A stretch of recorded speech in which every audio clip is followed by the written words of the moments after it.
Hey, hi you guys, and welcome back to Through Evangelist's Eyes. Yesterday's video was on the fact that the entire water supply for Egypt turned to blood. And not only does it get the entire community's attention, it must have made, and I think we have to slow down and realize in our society, we can get news across town in a second. We can get news across the world in seconds. During Egypt's day, when Moses is doing this, people had to be talking, messengers had to be going out. The very fact that their water system turns to blood, not only does it get everybody's attention, but it also would make the average person say, wait a minute, why is this happening to me? I get that this guy Moses wants Pharaoh to pay attention, that Moses, God, is saying, let my people go. But whoa, what do I have to do with this? And I'm convinced that God brought the entire community into the story so that they would start asking themselves, who's my leader? Who is it I'm following? And in evangelism, that's really a great place to start. Who are you following?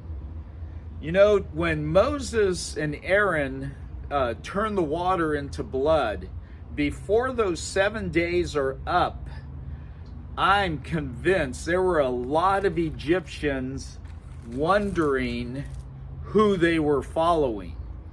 And the person they were following, look what it was bringing them. And that's a great evangelistic question. The person you're following, where's he leading you?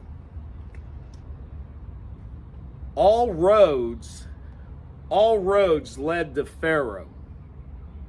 That is, the Egyptians ultimately went, who's causing this trouble? I hope they eventually they could see that, wait a minute, Moses is giving Pharaoh an ultimatum. Pharaoh could solve this by just saying, go. They were following the wrong guy. And I wonder, what Pharaoh are we following that keeps us away from serving Jesus?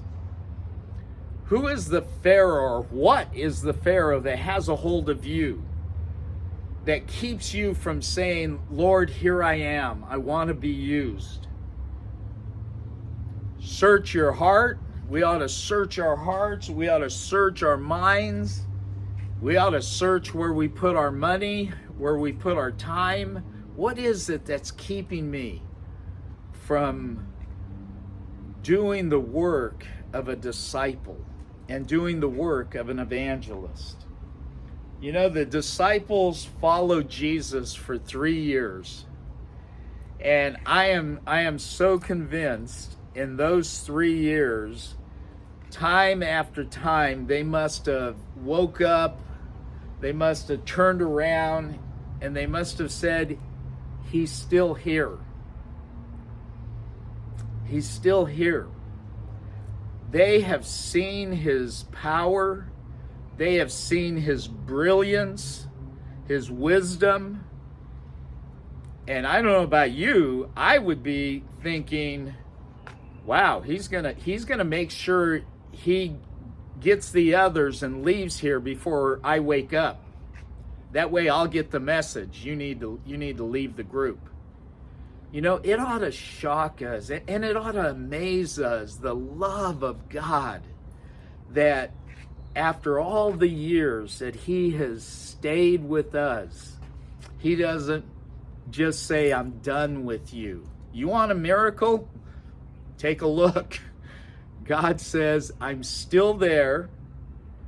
I still want you to be part of this message, and I still love you dearly. That's an amazing message. You know, Jesus wasn't hard to find. Not a man that does the things that he did. He couldn't have been hard to find, not unless he didn't want you to find him.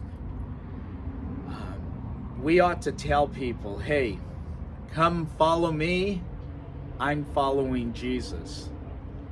Who are we following? When the world sees us, do they see us following him? And we ought to be asking them, who are you following? God bless you, and let's go tell someone.